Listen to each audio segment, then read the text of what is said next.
En 2011, la revolución de la primavera árabe se propagó por Oriente Próximo. Desde Túnez a Egipto, Bahrein y Siria. Durante más de 50 años, un discreto erudito americano ha ayudado a los pueblos a derrocar a sus dictadores. Sus tácticas de resistencia no violenta se han utilizado en Serbia, Ucrania o Irán. Ser considerado una amenaza por un tirano es un motivo de orgullo. Significa que somos eficaces, que somos relevantes. Esta es una historia sobre el poder de la gente para cambiar el mundo y sobre el hombre que está detrás de todo ello. Las tácticas de Gene Sharp se están poniendo en práctica en las calles de Siria ahora mismo mientras hablamos. Me llamo Gene Sharp y este es mi trabajo.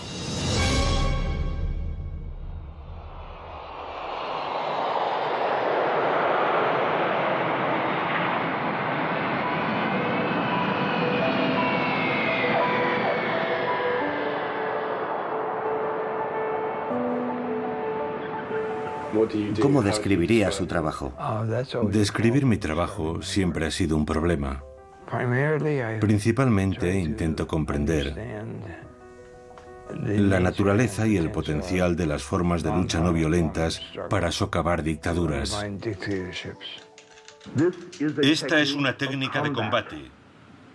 Es un sustituto de la guerra y de cualquier otro tipo de violencia. Su manual para la revolución. De la dictadura a la democracia ha traspasado clandestinamente fronteras y ha sido descargado cientos de miles de veces. No sabemos muy bien cómo, pero sin duda lo ha hecho.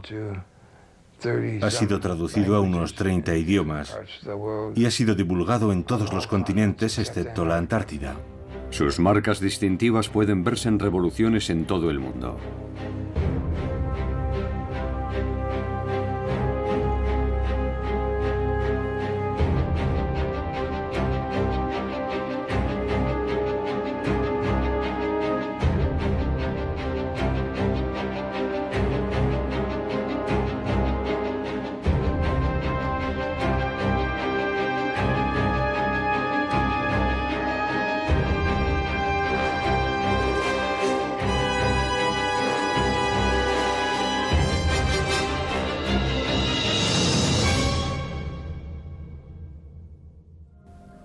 Los libros de Gene contienen 198 métodos de resistencia no violenta.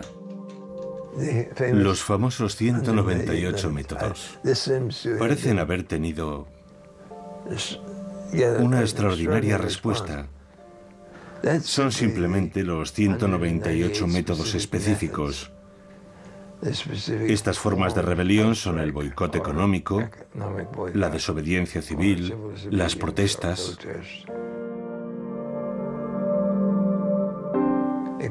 Son la contrapartida a los diferentes tipos de armas y bombas militares, a la lucha militar.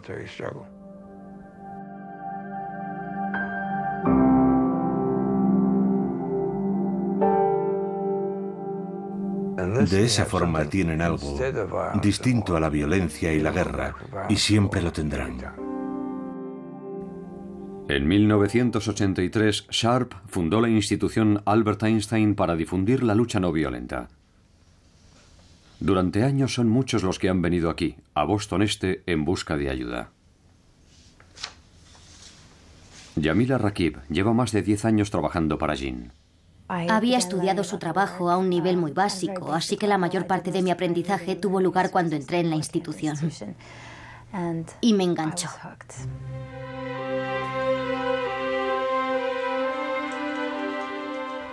Yo no fui educado para hacer esto.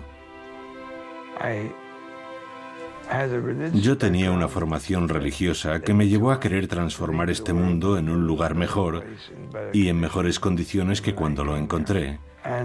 Y cómo hacerlo fue siempre un problema.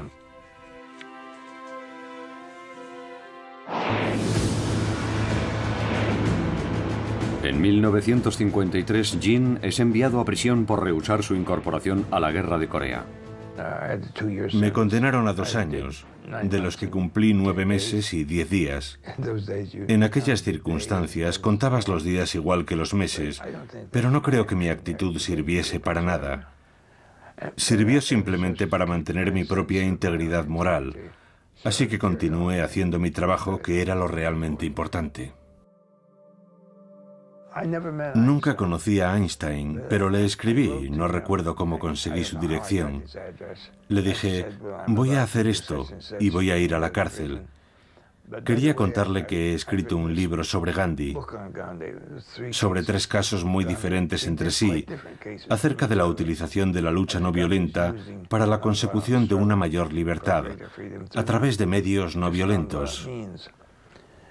Y me contestó diciéndome que tenía muchas esperanzas, aunque también muchas dudas, y que le habría gustado tomar la misma decisión que había tomado yo, y que estaba muy interesado en leer el manuscrito que le había enviado. Y lo hizo, y escribió una introducción muy amable para el libro.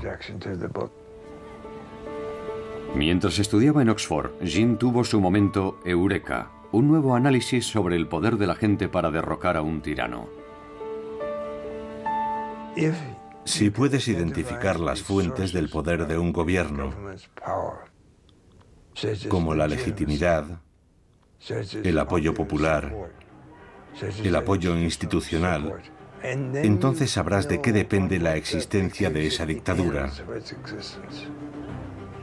Y puesto que todas esas fuentes de poder dependen de la buena voluntad, la cooperación y la obediencia de la gente y las instituciones, tu trabajo es bastante sencillo. Solo tienes que reducir ese apoyo, esa legitimidad, esa obediencia, y el régimen quedará debilitado. Si eliminas esas fuentes de poder, el régimen caerá. ¿Y cómo se sintió En el momento eureka, Sí, sentí un gran alivio, porque aquello fue lo que convirtió todo en realidad.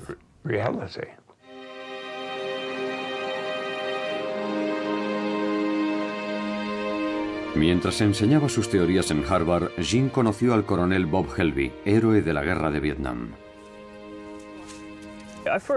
Conocí a Gene Sharp en la Universidad de Harvard. Yo estudié allí durante un año como investigador del ejército. Un día vi en el tablón de anuncios un aviso de un programa sobre sanciones no violentas a las 2 de aquella misma tarde. No tenía nada que hacer, así que fui a ver quiénes eran aquellos amantes de la paz y a confirmar mi noción preconcebida de que probablemente llevarían anillos en la nariz y en las orejas y de que su aspecto sería sucio. Así que fui a verlos y sorprendentemente su imagen no era esa. Su aspecto era totalmente normal. Y unos minutos después de habernos sentado, un caballero de baja estatura y voz amable tomó la palabra y dijo: me llamo Gene Sharp y nos hemos reunido aquí hoy para discutir sobre cómo tomar el poder político y negárselo a otros. Yo digo que la lucha no violenta es lucha armada. Y tenemos que arrebatar ese término a los defensores de la violencia, que intentan justificar con palabras bonitas ese tipo de lucha. Nosotros combatimos con armas psicológicas, armas sociales, armas económicas y armas políticas. Un tipo de lucha más poderosa contra la opresión, la injusticia y la tiranía que la violencia. Aquello llamó mi atención.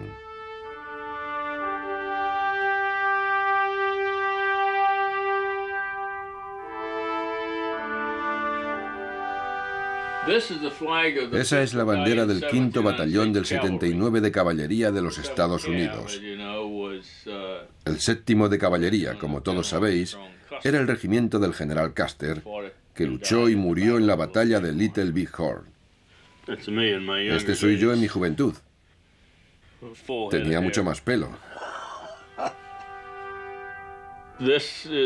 Y este es el diploma de la Cruz por Servicio Distinguido que obtuve en Vietnam.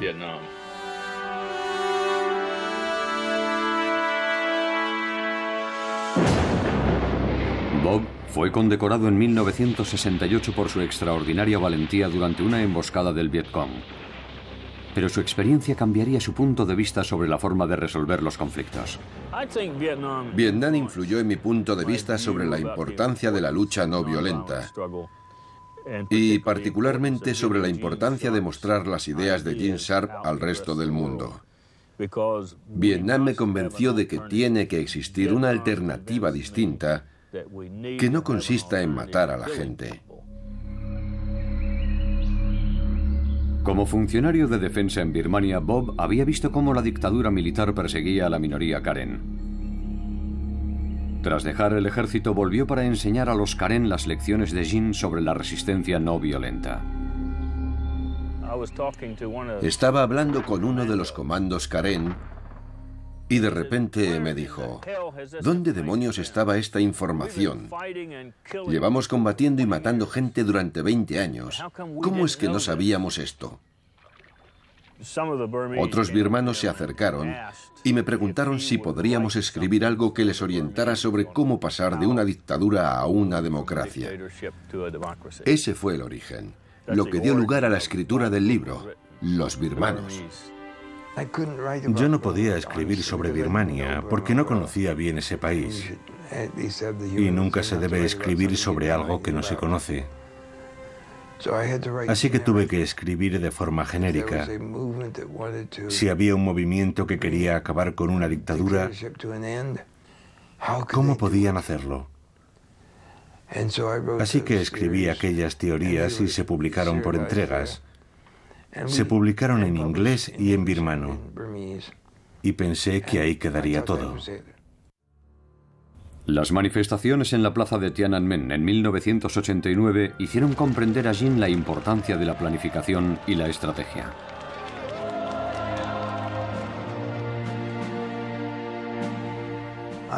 Fui a Pekín cuando las protestas de la plaza de Tiananmen ya estaban en marcha. Aquel acontecimiento no tuvo lugar solo en Pekín. Protestas similares estaban teniendo lugar en otras 350 ciudades de China. Pero no se planificaron, no se tomaron decisiones estratégicas, como cuánto tiempo había que permanecer en la plaza y cuándo había que abandonarla. Los estudiantes no tenían un plan, estuvieron improvisando constantemente. Y más tarde supimos que muchos de aquellos ciudadanos chinos que estaban en la calle protestando fueron tiroteados y asesinados. La idea de que la improvisación te proporcionará un gran éxito es absurda. Es exactamente lo contrario. Si no sabes lo que estás haciendo, lo más probable es que te metas en graves problemas.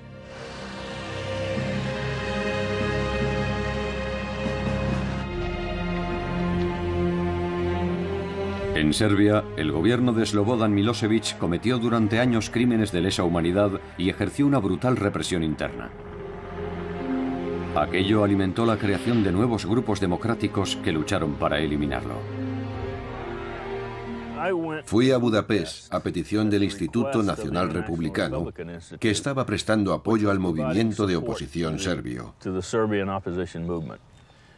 Y una parte en particular de ese movimiento de oposición era Otpor, que en serbio significa resistencia.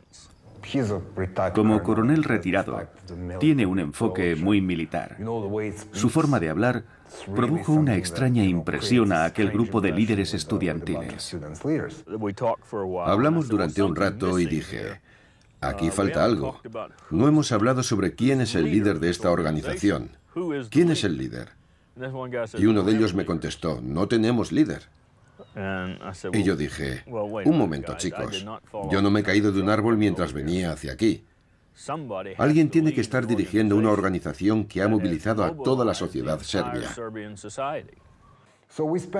Así que estuvimos alrededor de una hora tratando de engañarle acerca de algunas cuestiones. Y era porque no nos sentíamos muy cómodos dando detalles sobre nuestra organización a un extranjero. Y entonces me explicaron por qué no parecía haber un líder definido. Lo hacían para ocultárselo al gobierno.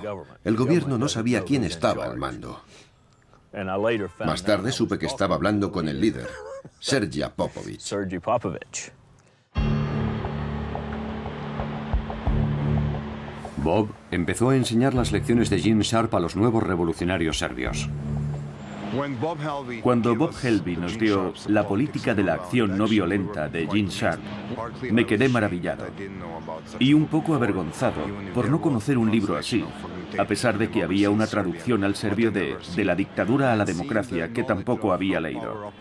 Y ver escrito detalladamente en un libro cómo opera el poder, cómo funcionan sus pilares de apoyo y todas esas cosas que habíamos aprendido a base de golpes, fue realmente increíble.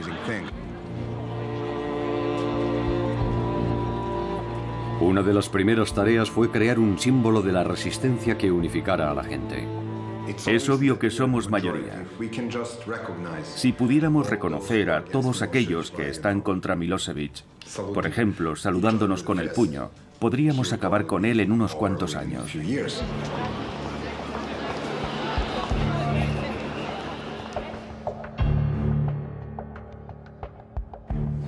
La atomización se produce cuando el régimen intenta hacer que cada individuo en la sociedad sea una unidad aislada. Es una de las principales formas de control de estos sistemas. Hacer que la población, que la gente, se tenga miedo, que tenga miedo a hablar, a actuar en grupo, que nunca le digan a un vecino, o incluso a veces a un miembro de su familia, lo que piensan realmente. Al ver el ejemplo de demostración de valentía por parte de otras personas, pasamos a ser nosotros. Y nosotros podemos hacer cosas que yo solo no podría.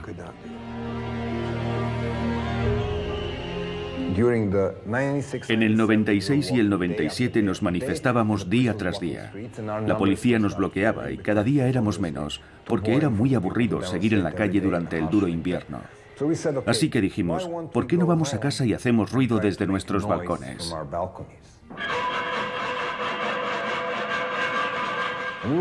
Lo hacíamos entre las 7:30 y las 8 de la tarde como respuesta al informativo de la televisión estatal. Nosotros no vemos vuestra basura, actuamos a nuestra manera. De las ollas y las sartenes pasamos a colocar carteles en todos los edificios, con cosas como ¿vais a procesar a los chavales por llevar camisetas de Otpor cuando no hay una sola ley que prohíba llevar lo que uno quiera escrito en una camiseta?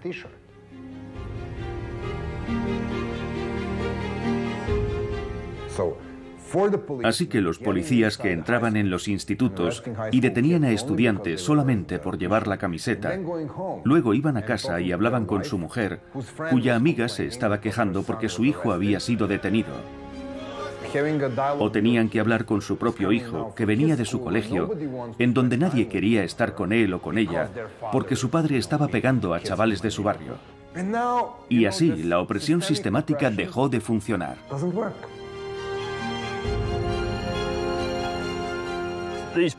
Estos pilares sostienen al gobierno, igual que mis dedos sostienen este libro. Y yo he desarrollado una estrategia para socavar estos pilares. La policía, las comunidades, las instituciones religiosas, los trabajadores, lo que sea, cada organización.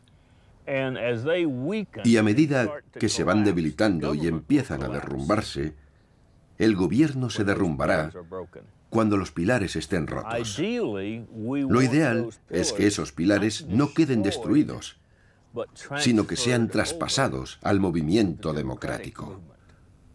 Tienes que fagocitar esos pilares, y eso es lo que la resistencia serbia ha hecho. Decirle a la policía que todos somos víctimas del mismo sistema. No tiene sentido librar una guerra entre víctimas y víctimas, aunque unas lleven uniformes azules y las otras pantalones vaqueros. No debemos luchar entre nosotros. Y esa táctica funcionó en Georgia, en Ucrania y en muchos otros lugares del mundo. Eso es lo que hay que hacer, fagocitar esos pilares, no lanzar piedras a la policía.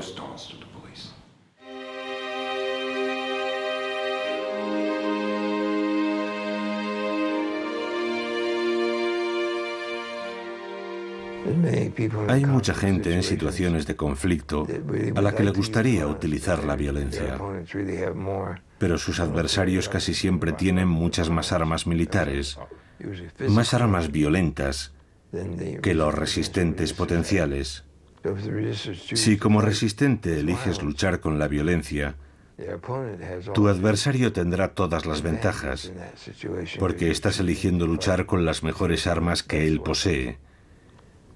Pero puedes elegir luchar con armas no violentas, que son mucho más difíciles de contrarrestar para tu adversario.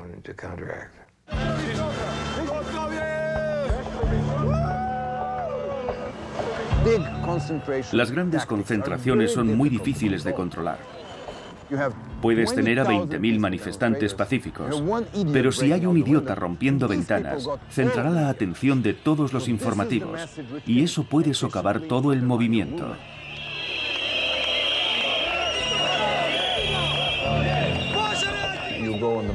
Si estás en una manifestación y existe el riesgo de que la gente sea detenida, ¿qué debes hacer? En vez de colocar a los tipos grandes delante, colocas a las chicas.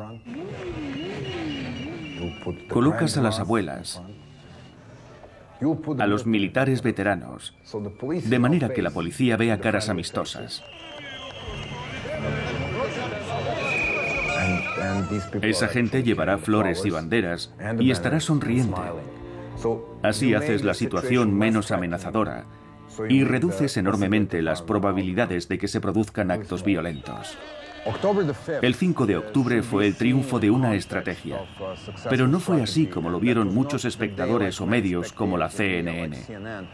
Ellos solo vieron gente, estruendo y nada más, pero fue el resultado de 10 años de intentos, 2 años de resistencia de Otpor y 5 campañas. Estábamos determinando la victoria en las elecciones. En septiembre de 2000, Serbia acudió a las urnas. La resistencia sospechaba que Milosevic amañaría las elecciones. Nosotros sabíamos que Milosevic perdería y sabíamos que no aceptaría la derrota.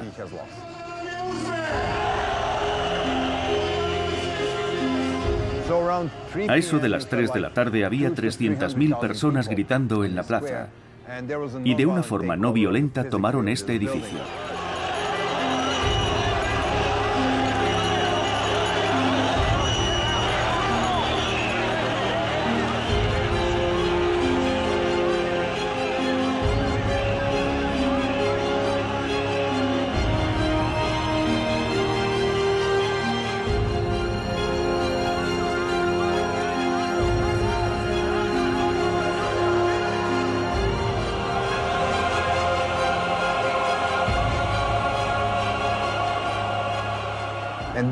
Cuando la gente entró en el edificio aquel 5 de octubre, encontró muchas papeletas premarcadas para Milosevic. Era allí donde se estaba llevando a cabo la trampa, en la segunda planta del edificio.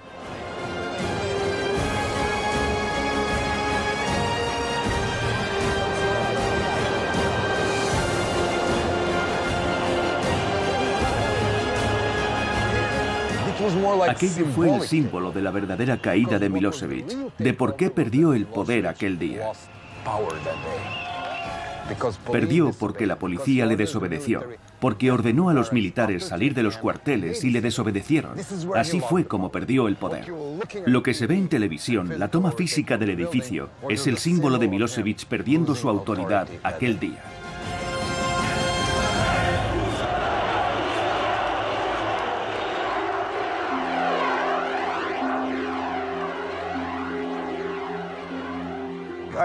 Lo que aprendimos de Bob, el pensamiento y la escritura de Gene Sharp, ha influido en nuestra forma de pensar y ha hecho nuestra lucha más eficaz en un momento muy importante, cuando estábamos preparándonos para la lucha decisiva. Creo que lo que Bob y Gene están haciendo es valiosísimo en todo el mundo. Y aunque las revoluciones no violentas no pueden ser exportadas o importadas, el saber cómo aplicar la lucha no violenta sí puede transmitirse. Y se está transmitiendo ahora mismo, mientras hablamos. Sentí una gran satisfacción porque se hubiese llevado a cabo una revolución no violenta. No hubo violencia por parte de la oposición democrática. Y eso demuestra que todas esas teorías que Jin ha estado exponiendo año tras año son alternativas realistas al conflicto violento. Después de lo de Serbia, estuvimos trabajando con georgianos, ucranianos, moldavos, iraníes, personas de Zimbabue, Colombia, Guatemala, Papúa Occidental, de lugares del mundo que no podría señalar en un mapa.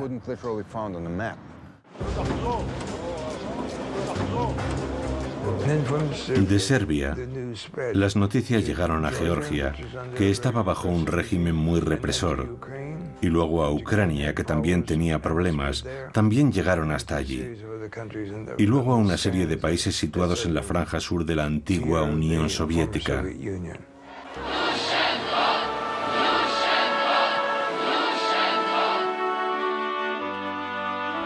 Vladimir Viatrovich, uno de los líderes de la Revolución Naranja de Ucrania, utilizó el libro de Jin para convencer a los activistas de que había una poderosa alternativa a la violencia.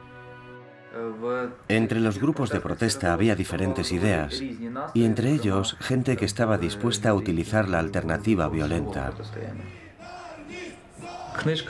El libro de Gene Sharp, De la dictadura a la democracia, enseña que se puede y se debe luchar contra los dictadores con medios no violentos. Esa idea fue muy importante y ayudó mucho. Fue una gran inspiración para la creación de la Revolución Naranja.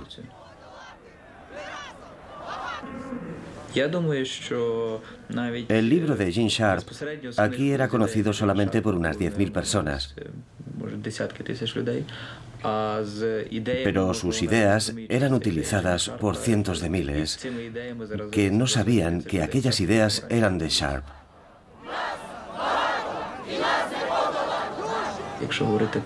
Aunque la gente no sepa quién es Gene Sharp, sí conocen sus ideas, lo que hace de él una persona muy influyente en el mundo.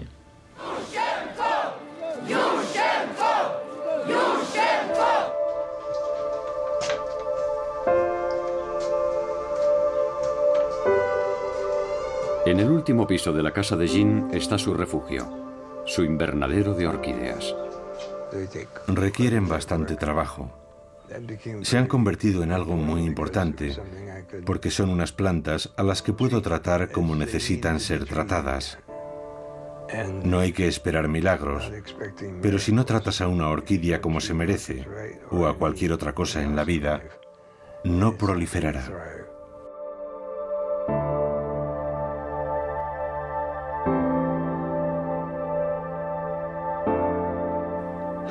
¿Cómo se siente al ver propagarse su trabajo?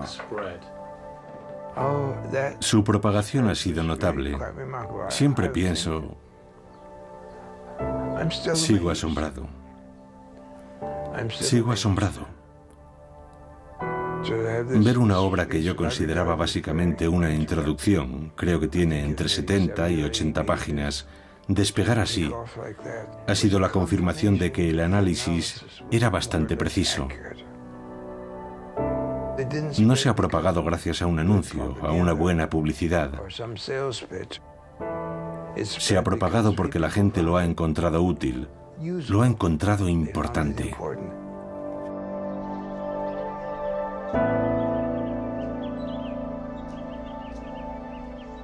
Los libros, la literatura, están ahí. En Internet, en las casas de la gente, en los discos duros, a un nivel global que no puede detenerse, que ya nada podrá detener.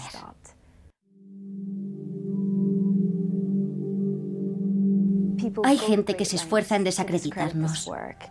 En una ocasión, el presidente Chávez se refirió a nosotros como una pandilla de gringos y dijo que la institución Albert Einstein no entendía Venezuela.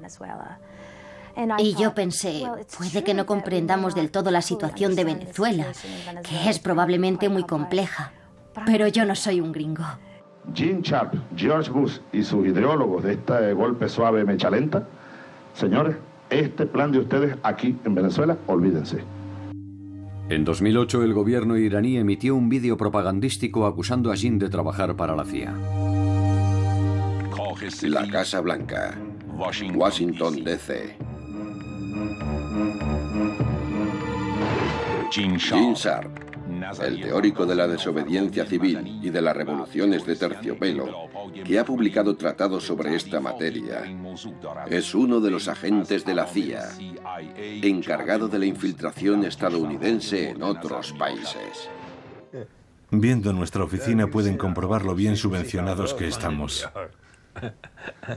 En cierto sentido me impresionó que estuviésemos en su radar, que mostrasen a Gene sentado en la Casa Blanca, y pensé, ojalá los de la Casa Blanca se reunieran con nosotros y nos escuchasen, pero no lo hacen. Trabajamos en esta pequeña oficina, sin ninguna conexión con ellos. Simplemente no ha sucedido. Nosotros no hacemos eso. No somos bajo ningún concepto una organización de la CIA, y es realmente irónico, porque vemos muy a menudo esas acusaciones en la prensa, y siempre nos preguntamos de dónde vienen. Tras las elecciones iraníes en 2009, la oposición declaró que el resultado había sido amañado. Miles de personas desfilan por la Gran Avenida, todas caminando en la misma dirección. Los manifestantes portan banderas verdes y la gente va mostrando la V con los dedos en señal de victoria. Yo dudaba de que la gente se manifestase después de las advertencias, pero estaba equivocado. Miles de manifestantes salieron a las calles de Teherán. La respuesta del gobierno fue brutal y una joven estudiante iraní, Neda Aga Soltan, fue alcanzada por un francotirador del gobierno.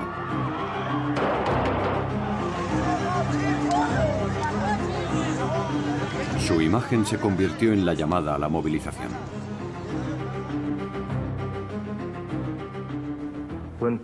Cuando la gente es golpeada y masacrada, ello genera un proceso que yo llamo jiu-jitsu político, en el que la fuerza del adversario se utiliza para socavarlo, para hacer que caiga, aislándole de la gente que le prestaba apoyo y movilizando a otra gente que pasa a formar parte de la resistencia activa. Es un efecto de contragolpe. Si el régimen es tan brutal, en vez de intimidar a la gente, que es lo que intenta, lo que consigue es que otros grupos e instituciones dejen de cooperar con él y de obedecerle. Y esa disminución de poder y de control hace que más y más gente se una a la resistencia. Iason Athanasiadis fue arrestado mientras informaba sobre la Revolución Verde. El segundo día tras mi detención me llevaron ante el fiscal jefe.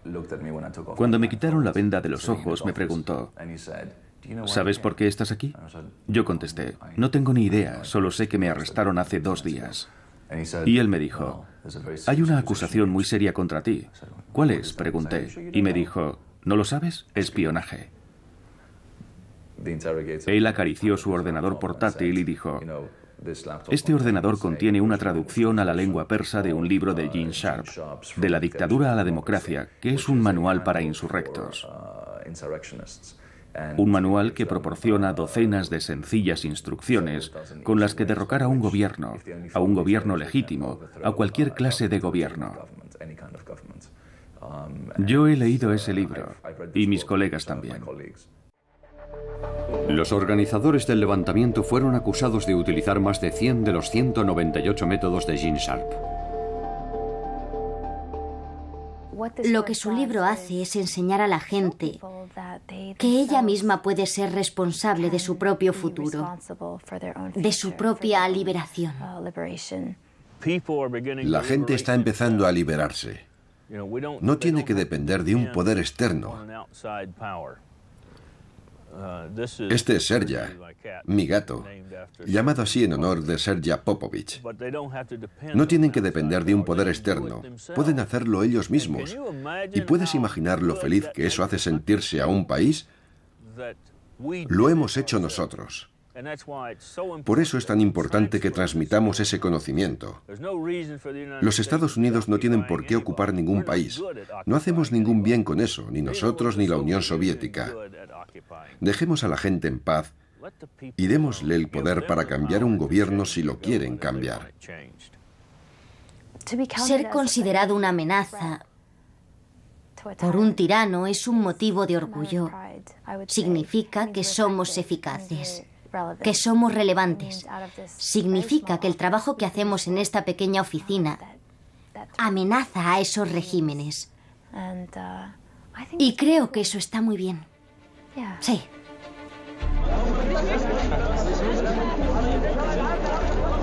Este fue el principio de la revolución egipcia. El levantamiento fue espontáneo, pero los grupos democráticos egipcios llevaban años trabajando en la estrategia.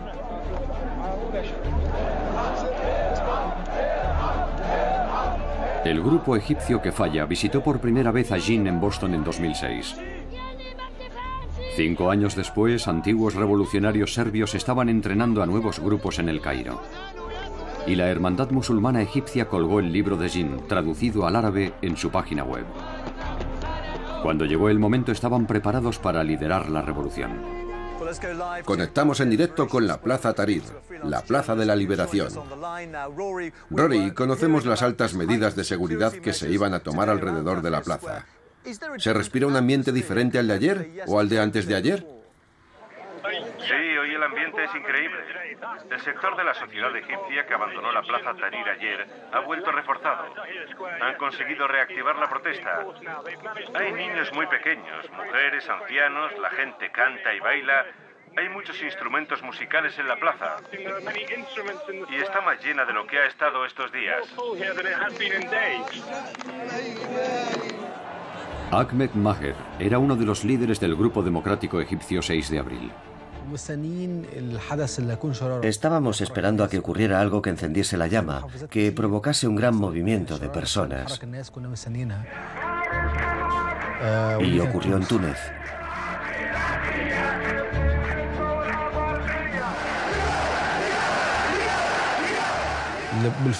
Siempre ha habido rivalidad entre Egipto y Túnez en el fútbol. Así que nos preguntamos, ¿y si nosotros hubiéramos empezado todo esto antes que Túnez? ¿Por qué ha empezado Túnez la revolución antes que nosotros? Todo el mundo escribía en Internet. La respuesta es Túnez.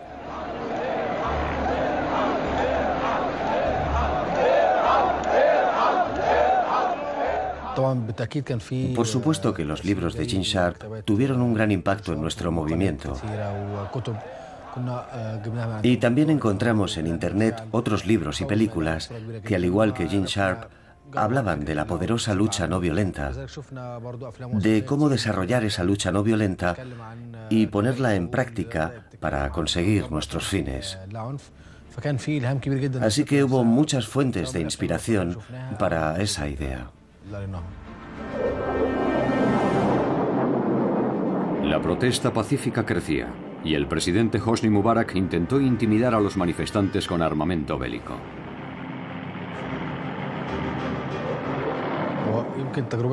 Nuestra situación era distinta a la de la resistencia serbia, que antes de su revolución se había ganado a la policía y al ejército. Nuestro caso era muy diferente. Estábamos librando una gran batalla contra la policía, mientras que el ejército se mantuvo al margen durante todo el tiempo. Así que nuestra experiencia fue muy diferente a la serbia. Incluso después de violentos choques con la policía, los líderes revolucionarios restablecieron la disciplina no violenta. Los manifestantes se enfrentaron a ataques brutales de la policía, pero se mantuvieron en su sitio.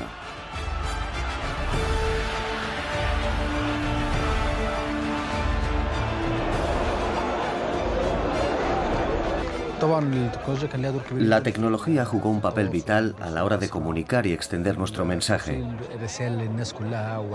Jugó un papel fundamental en nuestra estructura interna.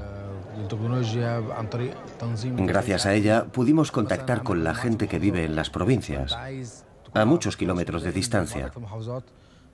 Pudimos mantener reuniones a través de un grupo secreto en una página de Facebook. Y también utilizamos Skype para estar en contacto continuo y planear nuestra estrategia. Todos estos avances tecnológicos ayudaron mucho a la divulgación de nuestras ideas.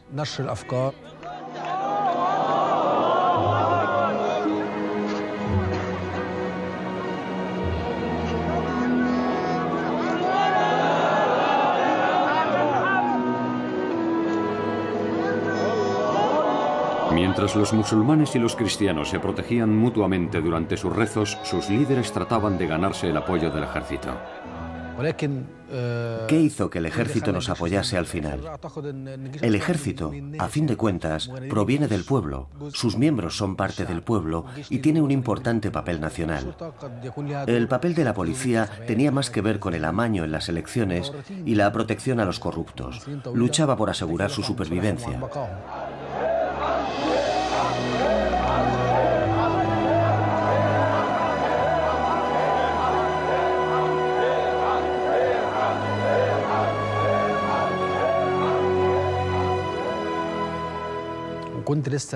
Mientras regresaba a la Plaza Tahrir, pasé por delante de una cafetería que tenía la televisión encendida con el volumen muy alto y estaban transmitiendo el discurso en directo.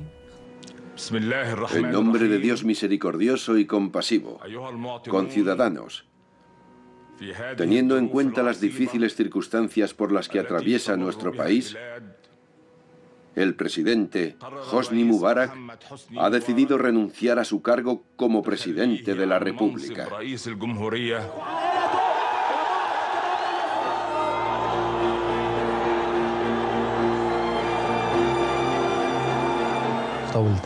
Me volví loco de alegría cuando escuché el discurso. Me senté y me puse a llorar. Por fin, el sueño que hemos tenido durante años, por el que tanto hemos luchado, se ha hecho realidad. Me fui corriendo a la plaza, gritando. Toda la gente estaba llorando, bailando, cantando. Fue un momento histórico. Yo no me lo creía. Pensaba, ¿es esto posible?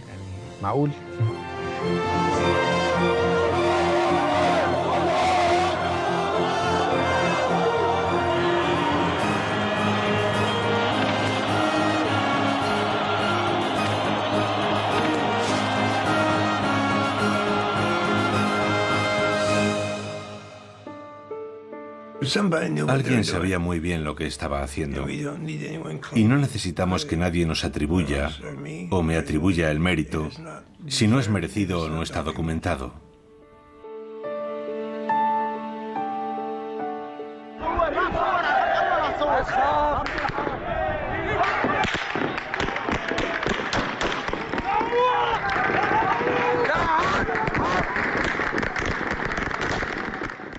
Masacre en Yuma, 15 asesinados hasta ahora.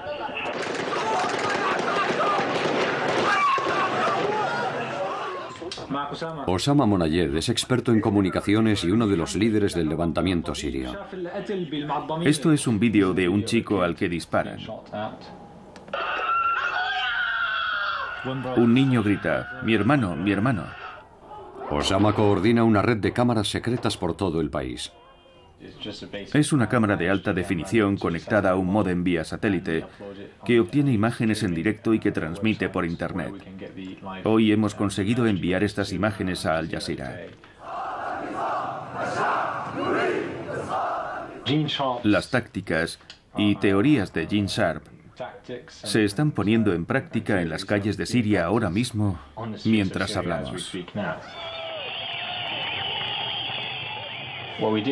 Lo que hicimos fue promover esas tácticas y explicárselas a la gente en nuestras páginas de Facebook y también en YouTube. Así es como se aplican, poniendo flores en los puntos donde han caído los héroes, mostrando ilustraciones de la campaña de grafitis durante las manifestaciones. También limpiando las calles y dejándolas más bonitas para demostrar que podemos hacer las cosas mejor que el régimen en lo que se refiere a servicios. De la dictadura a la democracia te da la inspiración, la seguridad de que esto puede conseguirse, de que puede suceder realmente. En el verano de 2011, tras un ataque brutal del ejército sirio, Osama viajó a Boston para reunirse con Gene. ¿Cuándo estuviste aquí por última vez? No recuerdo exactamente. ¿Fue en 2007 o en 2006? Sí, hace años. Cuando solo había unas cuantas personas que creían en un escenario de resistencia no violenta en Siria. cuando solo unos pocos creían que esto podía suceder realmente en un país como Siria. Muy bien. Todo listo.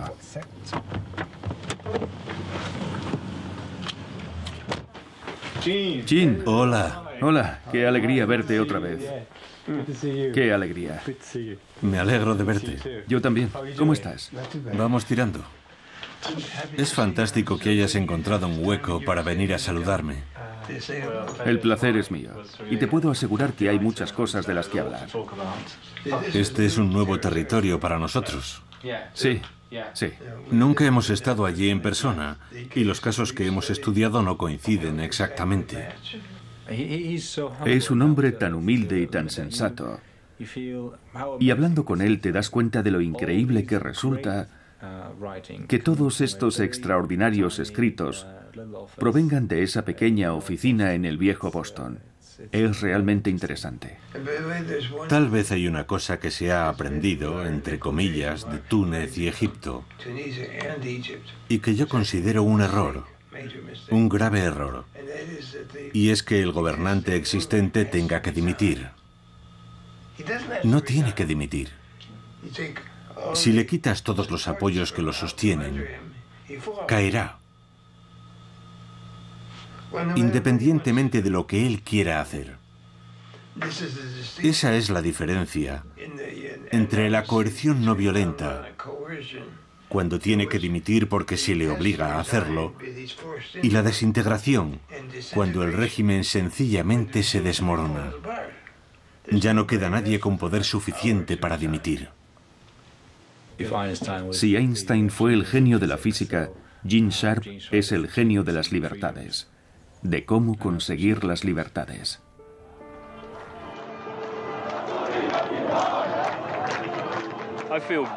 Me siento satisfecho al saber que estamos propagando el mensaje. Y si los pueblos siguen el consejo de Gene en cuanto a librar una lucha no violenta, tarde o temprano ganarán. La ventaja que tenemos utilizando este tipo de lucha, el pueblo contra el tirano, es que mientras no nos rindamos, nunca seremos derrotados. Y esa es la clave. Mientras no te rindas, no estás derrotado.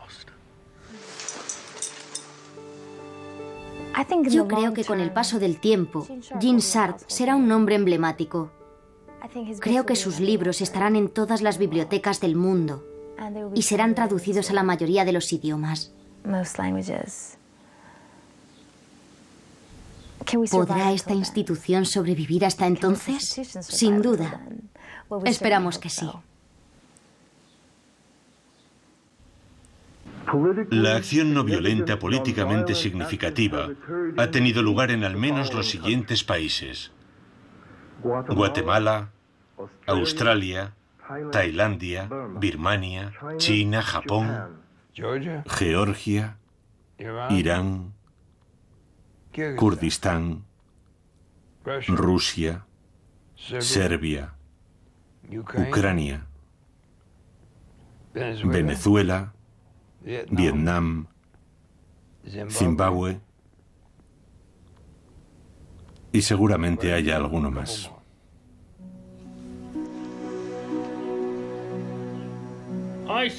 Pienso que se está desarrollando entre ellos una relación padre-hija. Pueden sentarse, hablar, están en la misma onda. Ella lo protege y creo que lo quiere como una hija quiere a un padre. Gene Sharp es, por supuesto, mi mentor personal, pero creo que ha representado ese papel para multitud de seres humanos. Es una persona que ha dedicado su vida a proporcionar los medios para que la gente oprimida pueda alcanzar la libertad de forma autosuficiente. Y eso es algo que ha cambiado el mundo y continuará haciéndolo de forma extraordinaria. Es algo muy personal. Es simplemente amor.